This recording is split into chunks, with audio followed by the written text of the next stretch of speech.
E amigos telespectadores e internautas de todo o Brasil e o mundo, eu começo agora o programa Documentário. Neste domingo, vamos focalizar toda a história dos índios brasileiros, as suas lutas, as suas reivindicações e o seu sofrimento e a luta pela terra indígena no Brasil.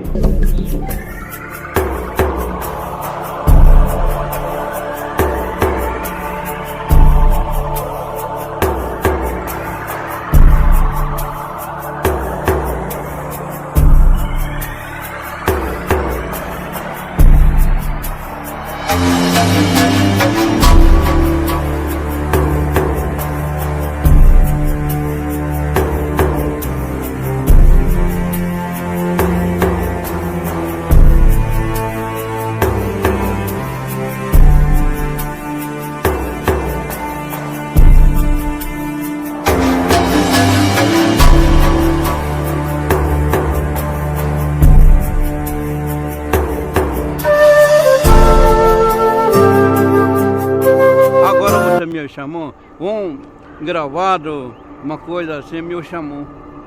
Agora todo mundo no Brasil inteiro me ouviu. Por quê? Eu tenho minha cultura diferente. Tanto é que lutando pela vida humana, também lutamos pela vida, ou seja, pela nossa natureza. Por isso que nós não queremos que danifique a nossa cachoeira. Nós vamos sim lutar por esse nosso povo. Nós vamos fazer a tomada sim, porque esta terra, esta daqui é nossa terra, ela é nossa vida e ninguém vai tomar de nós. A questão indígena no Brasil está longe de ser resolvida. Resolvemos mostrar a realidade do Brasil. As terras já demarcadas continuam em crise, os fazendeiros das regiões e os índios continuam lutando para preservar os seus antepassados. Em Guarani Kaiowá, esta senhora fala a reportagem e conta a sua história onde tudo começou.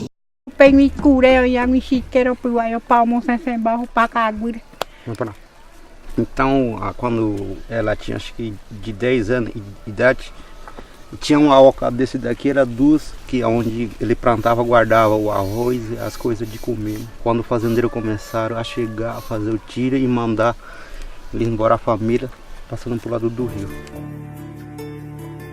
A etnia Guarani Kaiowá é uma de tantas outras que existem no Brasil.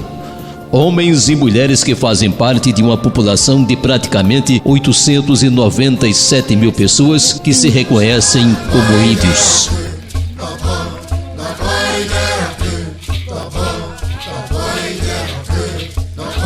Apesar de se reconhecerem como indígenas, nem todas as classes se consideram conquistar o seu território.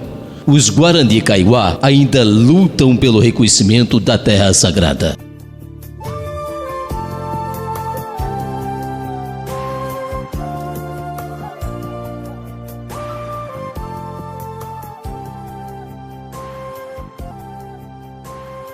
Na aldeia Laranjeira, em Rio Brilhante, no Mato Grosso do Sul, vive 140 mil pessoas. É uma das 39 terras que estão sendo reivindicadas pelos Guarani Kaiowá na região e que a FUNAI ainda estuda se é mesmo território indígena. Na fazenda, o clima de desconfiança com a imprensa é muito grande, já que se sentem atacados o tempo todo pela imprensa local. O cacique Farid Mariano, chefe da tribo, disse que a situação não é uma das melhores. Na miséria. Nós não estamos plantando nada. Os Guarani Kaiowá não vivem juntos um do outro. Cada família tem sua casa longe do vizinho. Uma pequena marca, o único local que eles têm para caçar os animais que ainda restam no território. O dono das terras colocou uma cerca ao redor da aldeia, daqui eles não podem passar. Alguns dos barracões improvisados são feitos na lona de embalagens de agrotóxicos.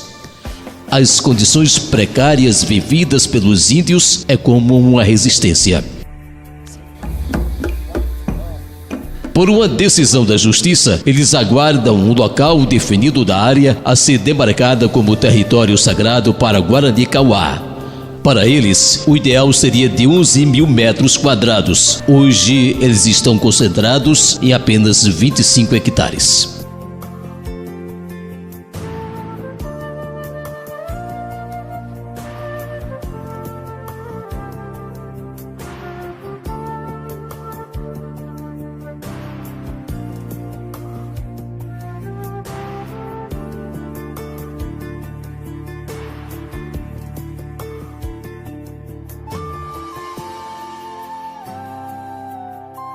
Em Laranjeiras, uma porteira trancada com cadeado impede o acesso à estrada asfaltada que leva até o centro da cidade. Por isso, para saírem dali, eles são obrigados a dar uma volta por mais de 4 quilômetros a pé ou de bicicleta.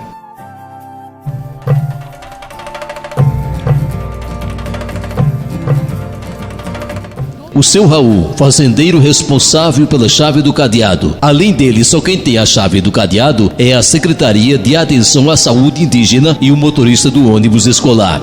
Uma decisão da Justiça garante que 52 crianças tenham acesso à escola. O seu Raul disse que a fazenda é uma propriedade privada e ele fala à reportagem. É uma coisa particular. Isso aqui, o direito de vir existe, mas deve haver limites para o direito de vir. Se você tiver uma chácara, eu posso varar a sua chácara sem de licença e tudo mais? Índios e fazendeiros têm argumentos totalmente diferentes, mas num ponto há consenso. Os dois lados concordam que na região falta uma ação firme do Estado brasileiro.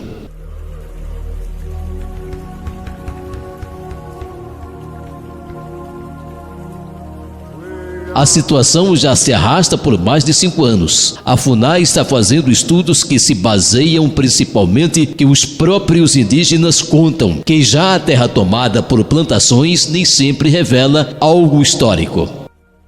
E aí o antropólogo da FUNAI vai lá, ninguém acompanha, ninguém sabe o critério, ninguém avalia. Os antropólogos não, a gente tem as nossas avaliações, a oralidade vale.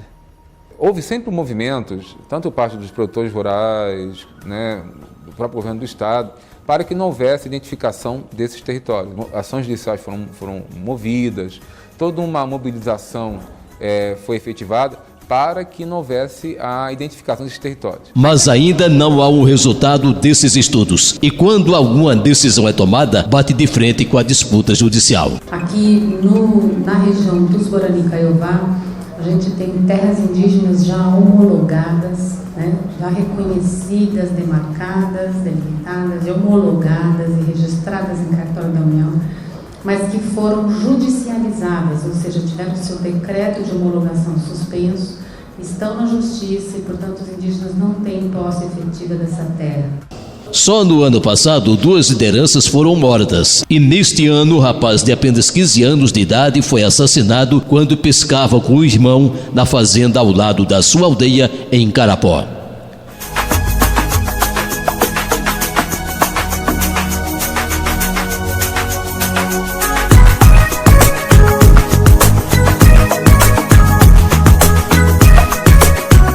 O fazendeiro que atirou sumiu quando viu os cachorros latindo. O corpo do adolescente foi enterrado na fazenda, reivindicado como a terra sagrada. Fatos como esse só aumentam mais a tensão na região.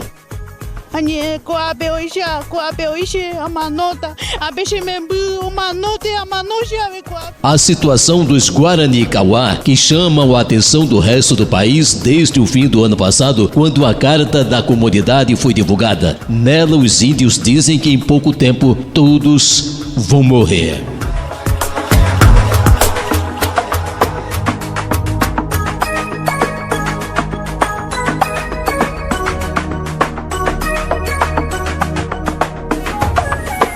A carta não citava suicídio, mas foi interpretada dessa forma e ganhou a atenção do país. Nas redes sociais, pessoas se mobilizaram para divulgar a história dos Guarani Kaiowá, tanto que no fim de 2012, uma comissão do governo federal foi até a região para minimizar a atenção. A gente está querendo encontrar uma solução de curto prazo para resolver essa situação difícil aqui dentro do estado de Mato Grosso. Hoje nossos filhos, Kaiowá, nascem na luta, vivem na luta, crescem na luta, morrem lutando pelos seus pedacinhos de terra. Desde então, o tempo passou e nada mudou para os Guarani Kaiowá.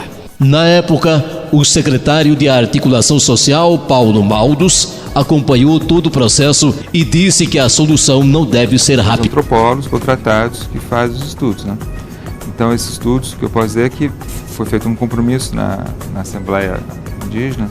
Os antropólogos foram todos lá, todos coordenadores de grupos de trabalho, e se comprometeram com um calendário de entrega dos relatórios referentes a cada uma das áreas. São 36 terras, se não me engano, né? Esses relatórios vêm sendo entregues para a FUNAI. A situação já era prevista pelos próprios índios. A grande assembleia deles ocorreu em dezembro de 2012. Chega de massacre!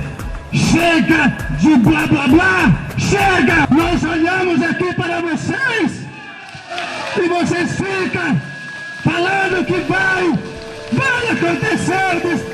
acontecer a demarcação, mas quando?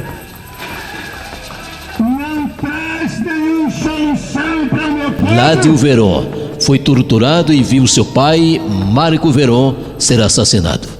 A gente, sofreu muito, nessa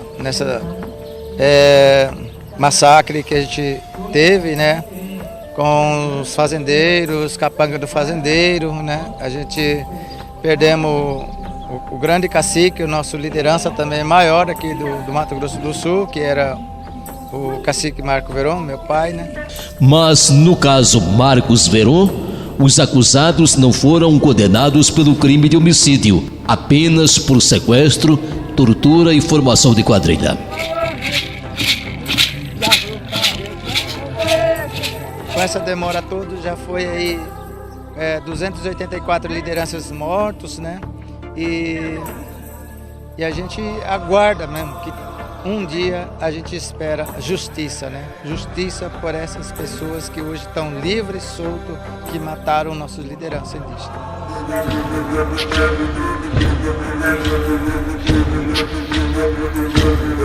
Algumas áreas na região já estão demarcadas.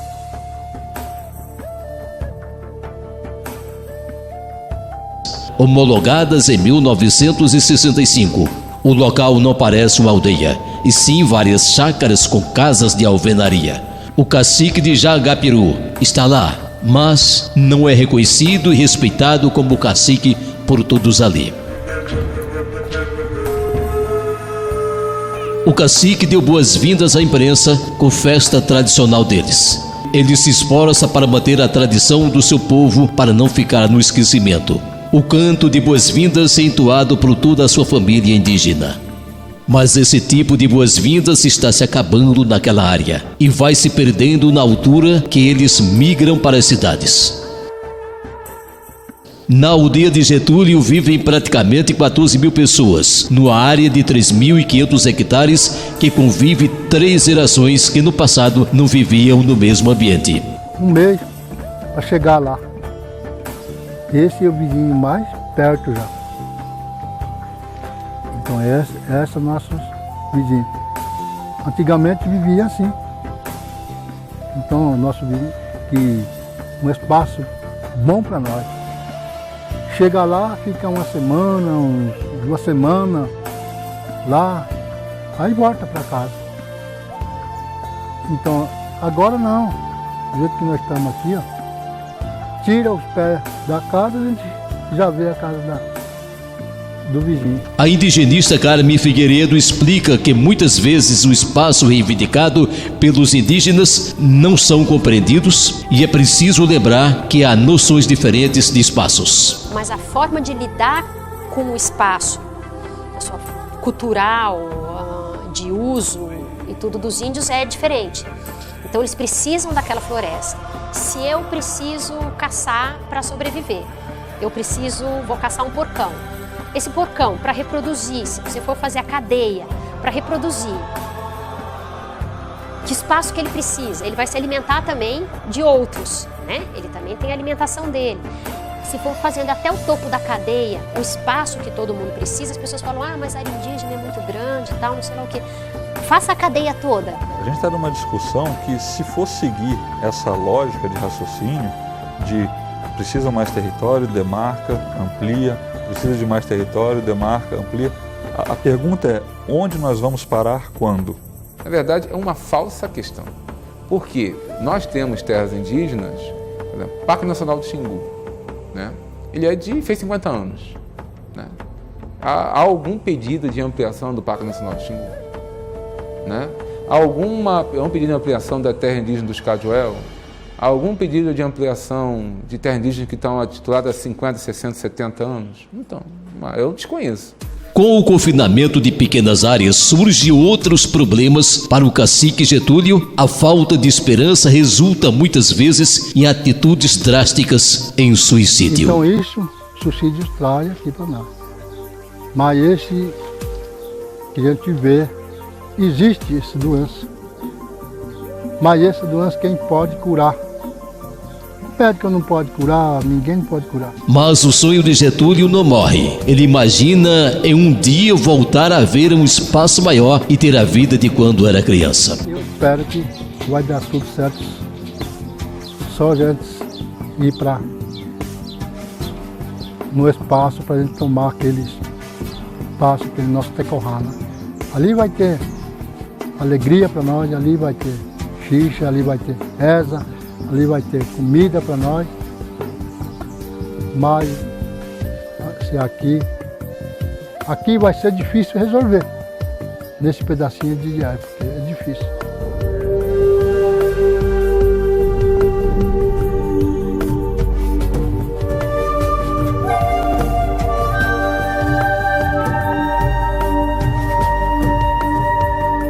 Agora vamos fazer o intervalo comercial e eu volto daqui a pouquinho com a continuação da história dos indígenas brasileiros. Volto já já. Você sobreviveria a um acidente de caminhão com fios de alta tensão? Preste atenção nessa simulação. Você bateu o caminhão ou equipamento rural num poste de energia e vê fios cortados. O que fazer primeiro? A. Abrir a porta do caminhão. B. Sair para avaliar o estrago. C. Ligar para a emergência e esperar ajuda. A resposta correta é a C. Ligar para a emergência e esperar ajuda. O caminhão pode estar energizado, por isso você não deve tocar em nenhuma parte metálica. Mas enquanto espera ajuda, você nota fumaça de um princípio de incêndio. Aí você A. Mantenha calma e continua esperando. B. Desce do caminhão com os 2 pés juntos. Ou C. Sai correndo bem rápido. A resposta certa é a B.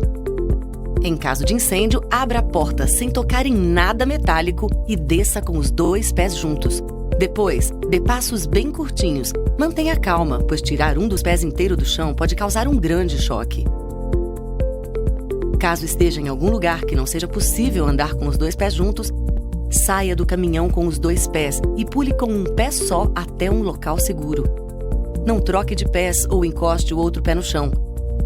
Mas e se o condutor do caminhão não for você? Se você vir um acidente com poste de energia e fios cortados, mantenha a distância do veículo rural, ligue para a emergência e espere ajuda. Oriente o condutor a permanecer no interior do caminhão. Neste caso, o melhor a fazer é aguardar ajuda profissional. Este vídeo pode salvar vidas. Compartilhe. Um alerta Energisa, ligada na sua energia.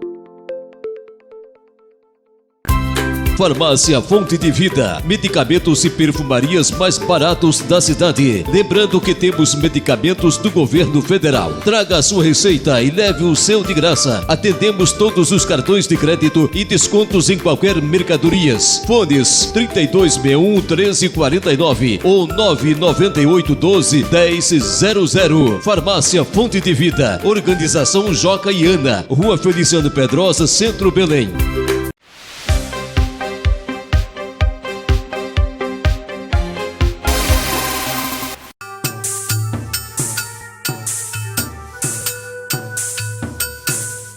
A luta não acaba quando se conquista a terra. No caso dos indígenas, a luta está longe de acabar após a demarcação. No Brasil, há 505 terras indígenas, reconhecidas um total de 12,5% do território. Uma delas é a 7 de setembro. Ela representa não o dia da independência, mas o primeiro acampamento branco foi montado ali. A terra indígena foi demarcada no ano de 1976, mas apenas 7 anos depois é que os indígenas receberam a posse da terra. De lá para cá, já se passaram mais de 30 anos. O cacique ainda luta para preservar o seu território. Nos anos 80, a metade da área acabou nas mãos de fazendeiros. A consolidação da terra e a luta do cacique não acabaram por ali. Hoje, eles têm que conviver com invasão ilegal de madeireiros. O satélite mostra que a área preservada da Amazônia, já tomadas por fazendeiros, a maior parte por criação de gado. A área de floresta chama a atenção dos madeireiros por ter árvores nativas que têm alto valor no mercado. E não é difícil perceber a atividade na região. Foi numa dessas estradas preservadas pelos indígenas que a reportagem viu um caminhão carregado de madeira ilegal, abandonado na estrada. Os motoristas, ao perceber a presença da imprensa, fugiram, deixando a carga.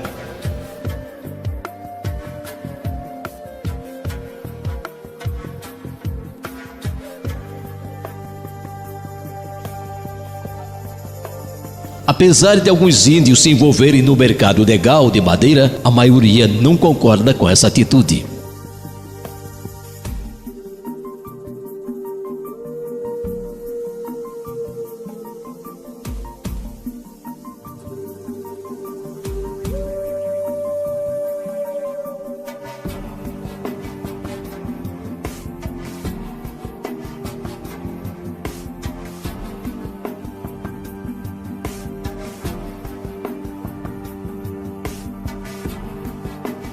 Em outra aldeia vive uma batalha constante para conseguir dinheiro para os seus projetos. Um dos projetos é o mel. 2 índios foram capacitados para trabalhar com a apicultura através de um recurso da Caixa Econômica Federal. Josafá é um desses índios que aprendeu a criar abelhas e gostou do trabalho. É o projeto, né? Chamou o cara que mexe com abelha assim, aí deu capítulo. Aí a gente vem ensinar a gente aqui, aí a gente já tá sabendo mexer com mel. Hoje você já consegue até ensinar. Sozinho a gente vai lá e já pode capturar. Para os mais novos que já estão vindo aí, a gente vai passar esse ensinamento. O que a gente aprendeu, né, a gente vai ensinar para eles. A luta por projetos na aldeia é dar renda para as famílias e evitar que os índios se envolvam por práticas ilegais. O cacique disse que a situação da comunidade é bem diferente do que se mostra na TV. Vou lá no FUNAI, falo para ele. Muitas vezes o FUNAI fala que não tem recurso para mandar a polícia lá, tirar, né? Então fica difícil para nós. Representantes da FUNAI dizem que a fiscalização tem sido feita junto com a Polícia Federal. Entretanto, acreditam que não bastam apenas voltar o olhar para a terra ou para os indígenas. Municípios, em especial, por exemplo, Espigão do Oeste, que é onde fica Pacarana, que é o entroncamento entre as terras indígenas Oró, Cinta Larga e Suruí, é um município que tem na sua atividade econômica principal a venda ilegal de madeira. Então, por mais que a gente faça várias operações, se não trazemos alternativas outras econômicas para o município, é muito difícil, é uma guerra muito injusta. A principal ação conjunta com o governo federal, o Programa de Proteção e Promoção dos Direitos Indígenas, usou o ano passado cerca de 652 milhões e 600 mil reais. 70% do que havia sido autorizado no orçamento. Só que nesse valor, 92% foram para ações de saúde indígena, sobrando pouco para outras áreas, como a fiscalização e projetos sustentável e preservação dos conhecimentos. Perto da terra, os índios estão em outra reserva. A reserva tem 2.600.000 hectares de terra, uma imensidão de floresta amazônica onde vive 1.757 índios. Esta reserva ficou conhecida pelos Jamantes. Debaixo dessa terra está uma das maiores reservas do mundo.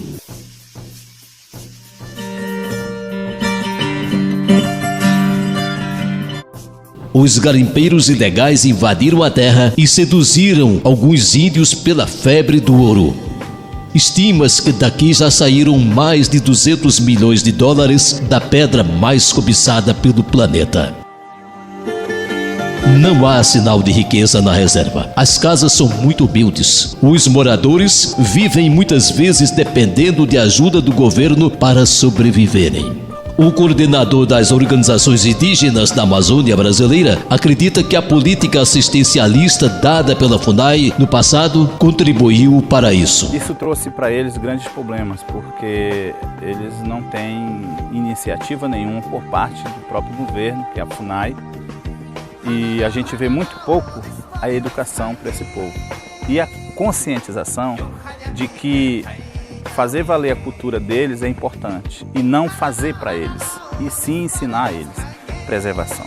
A gente está querendo, assim, sociedade olhar diferente, não assim como índios ricos, que índios tem isso, tem índios, não. Vocês estão vendo aqui, ó, pobreza aqui.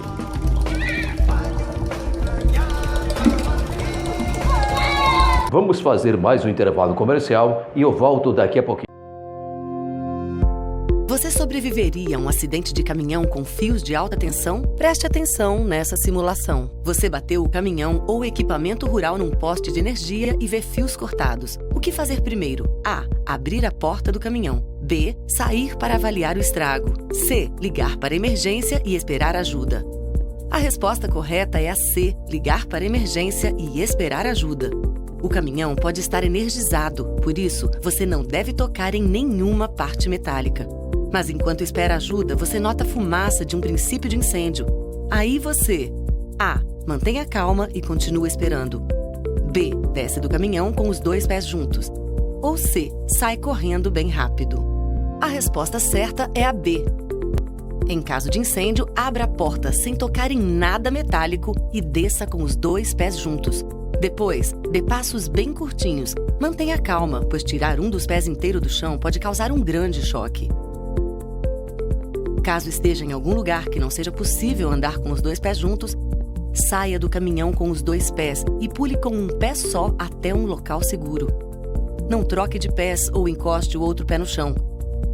Mas e se o condutor do caminhão não for você?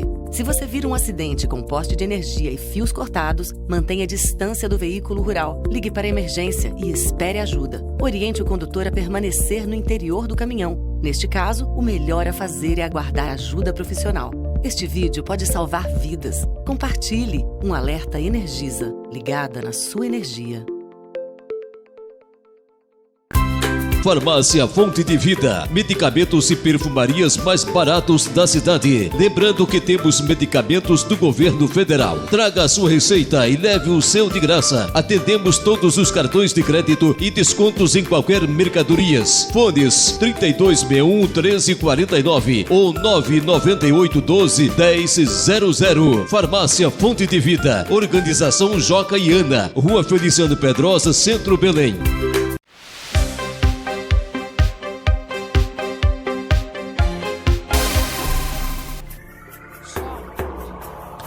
Solo que é motivo de lutas, de permanência, de sobrevivência. Nem mesmo uma das terras indígenas mais conhecida do país teve descansado após conseguir demarcação e a retirada dos brancos do local. A planície tão característica do estado de Roraima é substituída por uma paisagem de serras de pedras. Uma vegetação que leva o nome de lacrado, que é savana brasileira.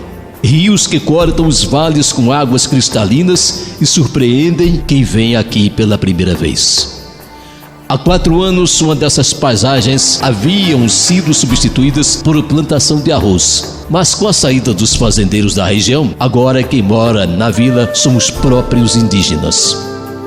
A vila mudou de nome, Comunidade do Barro. Por aqui ainda vivem índios de diversas tribos. Todos foram empurrados por décadas para os seus locais de origem pelo agronegócio. Agora, com a terra devolvida, se esforçam para manter a tradição.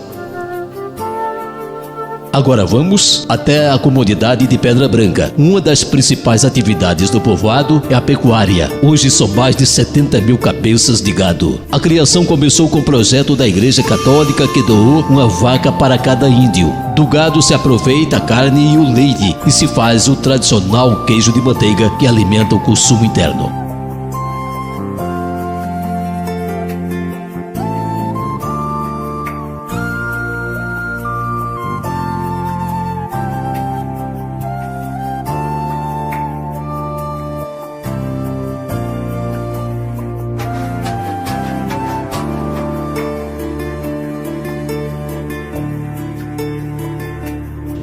Comunidades da região de Lagrado, próximo à Venezuela, parece uma savana, apesar de estar bem próximo à floresta amazônica.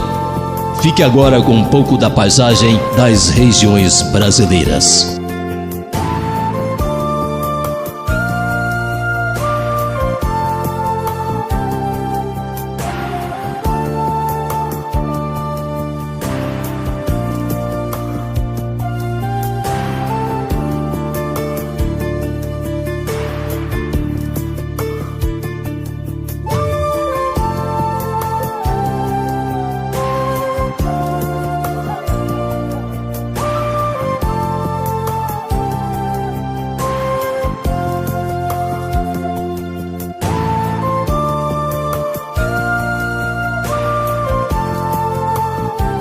Chegamos ao final do documentário de hoje, que contou a história dos índios brasileiros, a luta pela terra indígena. No próximo domingo teremos um outro tema e eu convido você para ficar comigo no próximo domingo, a partir das 11 horas da manhã, aqui na TV Jornal do Nordeste. Tenham todos uma boa semana e até o próximo domingo.